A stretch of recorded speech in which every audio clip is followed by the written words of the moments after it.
Hi guys, இன்றைக்கி நம்ம என்ன பார்க்க போகிறோம்னா, நான் ரீசெண்டாக குக்கு எஃப்எம்மோட 1 இயர் ப்ரீமியம் மெம்பர்ஷிப் எடுத்திருந்தேன். அதோட ரிவ்யூ தான் நீங்கள் பார்க்க போகிறீங்க. அப்படின்னா இந்த குக்கு எஃப்எம்க்கு பொங்கல் ரிலேட்டடாக ஒரு ஆஃபர் போயிருந்துச்சு, 60% ஆஃப் சொல்லி. எனக்கு புக் ரீடிங் ஹோபியே இல்லை. ஸோ அதனால் எல்லாருமே சொல்லுவாங்க புக் நல்லா ரீட் பண்ணுவோம், வயசாகிட்டு ஏதோ ஒரு ஏஜ் ஆகும்ச்சில் எல்லாருமே புக் ரீட் பண்ண தொடங்குவாங்க. புக் ரீட் பண்ணால் தான் நாலேஜ் கிடைக்கும் அப்படி இப்படி. ஆனால் எனக்கு ஸ்டார்டிங்லேருந்தே என்னன்னு தெரியல, புக் ரீட் பண்ணுறதுக்கு அவ்வளோ ஒன்றும் பிடிக்காது. ஸ்கூல் காலேஜ் முடிஞ்சவே எப்படி ஆகிட்டு சரி ஓகே நம்ம புக்கிலேருந்து தப்பிச்சிட்டோம் அந்த மாதிரி ஒரு கான்செப்டில் தான் இருந்தது. ஸோ ஆனால் இப்போ எல்லாருமே சொல்கிறதுனால நானும் நினச்சேன் ஓகே நம்மளோட நாலேஜையும் கூட்டணும். அதனால் இப்போ என்ன பண்ணலான்னு வச்சுதான் இந்த ஆடியோ புக்ஸ் ரிலேட்டடாக ரொம்ப அப்ளிகேஷன் இறங்கிட்டே இருந்துச்சு. பாக்கெட் எஃப்எம், குக்கு எஃப்எம், பாட்காஸ்ட் ரொம்ப இருந்துச்சுல, கூகுளோட பாட்காஸ்ட், அதே மாதிரி அமேசானோட ஆடிபிள் அந்த மாதிரிலாம். ஸோ அப்போது ஆனால் அதுக்கெலாம் கொஞ்சம் எனது ப்ரீமியம் பிளான் போகணுன்னா கொஞ்சம் ரேட்டு கூட. ஸோ அப்போது நான் குக்கு எஃப்எம்மில் பார்க்கும்போதுல அது அந்த 60% ஆஃபர் போய் 359 பெர் இயர் வந்துச்சு. அதே டைமில் 1%க்குனா 200க்கு பிலோ தான் ஏதோ வந்து காமிச்சாங்க. ஆனால் நான் அதை எடுக்கலை. ஏன்னா நான் ஒரே ஆள் இன்கேஸ் நான் யூஸ் பண்ண போனால் எங்கள் வீட்டில் ஃபேமிலி பாக்கியெல்லாம் யூஸ் பண்ணுவாங்கன்னு சொல்லி 4 பேருக்குள்ள பிளானை நான் போட்டிருந்தேன். 359 ருபீஸ் போட்டு நான் நினச்சி இதில் ஃபஸ்ட் ரொம்ப புக்ஸ் இருக்கும் அந்த மாதிரிலாம் ஒரு இதில் தான் நான் போட்டேன்.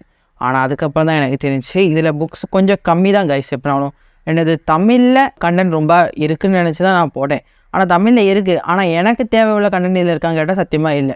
அதுவும் இல்லாமல் ஆல்ரெடி நம்ம யூடியூப்லேருந்தே நமக்கு கிடைக்கிற கண்டென்ட்டோடு இதில் கூட ஒன்றும் இல்லை உண்மையாகவே. ஆனால் அதுவும் இல்லாமல் இது என்னது புக்ஸ்லாம் நம்ம ரீட் பண்ணுற அதை ஸ்பீக்கர் அவங்களோட அந்த பேசுகிறவங்களோட சவுண்டை பொறுத்தும் நம்ம இது மாறிக்கிட்டே இருக்குது. அப்படின்னா இப்போது நான் ரிச் டேட் புவர் டேட் அந்த புக்கை லிசன் பண்ணியிருந்தேன். அது நல்லா தான் இருந்துச்சு எனக்கு. ஓகே, யார் அந்த ஸ்பீக்கரோ அவங்க நல்லா தான் பேசியிருந்தாங்க. ஏபிஜே அப்துல் கலாம்ல விங்ஸ் ஆஃப் ஃபயர்னு சொல்லி அந்த புக்கை இது ஆல்ரெடி எனக்கு சின்ன வயசுலேருந்தே ரீட் பண்ணணும்னு ஆசை. ஆனால் நான் புக்கு ரீட் பண்ண பிடிக்காதனால பண்ணல. ஆனால் அதனால் அதை லிசன் பண்ணலான்னு நினச்சிட்டு அந்த இது ப்ளே புக் பார்த்தா வைரமுத்து அவங்க அந்த புக்கை ரீட் பண்ணுற மாதிரி அப்படி காமிச்சிருந்தாங்க. அவங்க சொல்கிறது ரொம்ப ஸ்லோவாக அப்படி பேச முடியாது, நமக்கு ஒன்றுமே புரிய மாட்டேங்குது. அதுவும் இல்லாமல் தமிழும் வேறு மாதிரி இருக்குது. நான் பேசுகிற தமிழும் அந்த இது கேட்குற தமிழ் எல்லாமே வித்தியாசமாக இருக்கனால எனக்கு அது புரியவே இல்லை. அதனால் எனக்கு அந்த புக்கும் பிடிக்கலை. அதுவும் இல்லாமல் வேறு கதைலாம் கேட்கலான்னு நினச்சாலும் சில ஸ்பீக்கரோடது நல்லாயிருக்கு, சிலவங்களோடது நல்லா இல்லை. அதுக்கப்புறம் இதில் வேறு என்னென்னா ஓகே சரி அப்படின்னாலும் சரி இங்கிலீஷ் புக்ஸ்லாம் ரீட் பண்ணால் இங்கிலீஷ் இம்ப்ரூவ் ஆகுதுன்னு சொல்லிவிட்டு நான் இங்கிலீஷோட புக்ஸு ரீட் பண்ணலாம் இல்லை லிசன் பண்ணலான்னு பார்த்தா இங்கிலீஷோட புக்ஸும் பார்த்தாலும் அதுவும் கம்மி. இங்கிலீஷ் புக்ஸ்னால் எதை சர்ச் பண்ணாலும் அது இல்லை.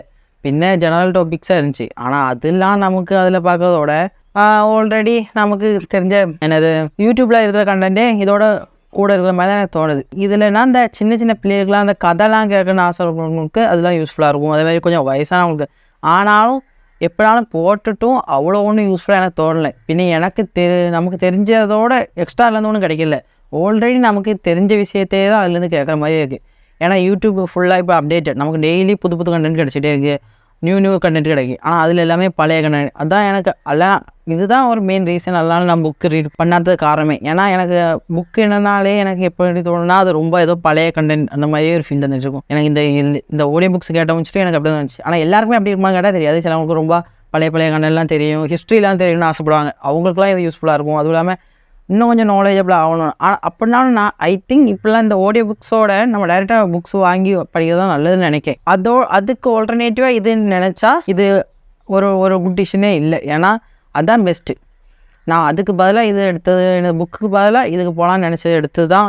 இப்போ நான் நினைக்கிறேன் நான் தப்பான ஒரு முடிவு எடுத்துட்டேன்னு இதுக்கு. ஏன்னா அந்த கண்டென்ட் நான் யூடியூப்லேயே பார்த்துருக்கலாம்.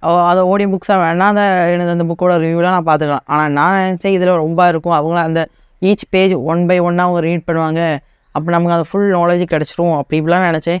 அதுவும் இல்லாமல் எனக்கு கிடைக்கவே இல்லை. அதுவும் இல்லாமல் எல்லாருமே சொல்லுவாங்கள்ல எனது புக்கில் ரீட் பண்ணுற கண்டென்ட் நம்ம அவ்வளோ சீக்கிரம்னு மறக்க மாட்டோம்.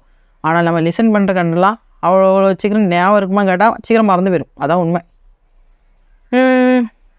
ஸோ அதனால் நான் இப்போ என்ன சொல்ல வரேன்னா, இந்த ஆடியோ புக்ஸ் அவ்வளோ நல்லா தான் கேட்டால், ஏன்னா இப்போ நீங்கள் புக்ஸ்க்கு பதிலாக இது ஆடியோ புக்ஸு படிக்கலாம் அப்போல்லாம் நீங்கள் நினச்சிங்கன்னா இது ஒரு குட் டிசிஷனே இல்லைன்னு நான் சொல்கிறேன். அதுவும் இல்லாமல் இப்போ நீங்கள் உங்களுக்கு சும்மா ட்ரை பண்ணணும்னு இருந்தால் நீங்கள் ட்ரை பண்ணலாம். அதுவும் இல்லாமல் 1 மந்த்துக்கு 39 ருபீஸ் தான். நீங்கள் ஃபஸ்ட்டு அந்த 1 மந்த் இது 39 ருபீஸ் 1% உள்ளது நீங்கள் ட்ரை பண்ணிவிட்டு அதுக்கப்புறம் இயர்லி சப்ஸ்கிரிப்ஷன் எடுக்கணுமா வேணாமா நீங்கள் முடிவு பண்ணலாம். அல்லாமல் டைரெக்டாக போய் அந்த இயர்லி சப்ஸ்கிரிப்ஷன் எடுக்கிறதுலாம் வேஸ்ட்டு தான். என்னை பொறுத்த வரைக்கும். அதுவும் இல்லாமல் பாக்கெட் எஃப்எம்மில் இதோட கம்மி எனக்கு தமிழ் கண்டென்ட் கம்மின்னு இருந்துச்சு. அதுவும் இல்லாமல் என் ஃபேமிலி மெம்பர்ஸ் யூஸ் பண்ணிவிட்டு அவங்க என்ன சொன்னாங்கன்னா, எனது இந்த மகாபாரதம் அதே மாதிரி ராமாயணம் அந்த மாதிரி உள்ள பழைய ஸ்டோரிஸ்லாம் கேட்பாங்க. அவங்களாலேயும் இந்த ஸ்டோரிஸில் உள்ள கேரக்டரை ஃபாலோ பண்ண முடியலை, ஏன்னா இது மறந்து போயிடுது அந்த மாதிரிலாம் சொன்னாங்க. ஸோ நீங்கள் இதெல்லாம் மனசில் வச்சுடுங்க. இப்போ நீங்கள் இது சப்ஸ்கிரிப்ஷன் பிளான் போட போகிறீங்கன்னா இதெல்லாம் மனசில் வச்சுட்டே போடுங்க. அதுவும் இல்லாமல் நீங்கள் போடுறதுக்கு முன்னாடி அந்த 39 ருபீஸ் உள்ள ஒரு பிளான் இருக்குது ஒரு மந்த்துக்கு, அதை போட்டுட்டு நீங்கள் செக் பண்ணிவிட்டு உங்களுக்கு பிடிச்சிருந்தா நீங்கள் கண்டினியூ பண்ணி போனால் போதும். அல்லாமல் டைரெக்டாக இதை போட்டுட்டு லாஸ்ட்டில் மாட்டிக்கிட்டு பிடிக்காது. ஸோ இதுதான் இவ்வளோதான் என் ரிவ்யூ. அதுவும் இல்லாமல் இன்கேஸ் உங்களுக்கு இந்த புக் எஃப்எம்மில் நீங்கள் ஆல்ரெடி டிசைட் பண்ணிவிட்டு தான் வந்திருக்கீங்கன்னா நீங்கள் டைரெக்டாக போய் போட்டுருங்க. ஏன்னா இது நான் ரெகுலராக நீங்கள் பார்க்கவே வேண்டாம், டைரெக்டாக போட்டுருங்க. சில நல்ல புக்ஸ்லாம் இருக்குது ஆல்ரெடி. அந்த ரிச் டேட் புவர் டேட்லோடதுலாம் நல்லா தான் இருந்துச்சு. அது மாதிரி சைக்காலஜி மணி அந்த மாதிரி புக்லாம் நல்லா தான் இருக்குது. உங்களுக்கு எதுக்கும் நான் அந்த லிங்கையும் டிஸ்கிரிப்ஷனில் கொடுக்குறேன், நீங்கள் அதை செக் அவுட் பண்ணி பார்த்துக்கிடுங்க. நம்மளோட கூப்பன் கோடு நமக்கு கூப்பன் கோடெலாம் இல்லை, நீங்கள் சும்மா கிளிக் பண்ணிங்க. ஓகே கைஸ், தேங்க்யூ, அவ்வளோதான், பை.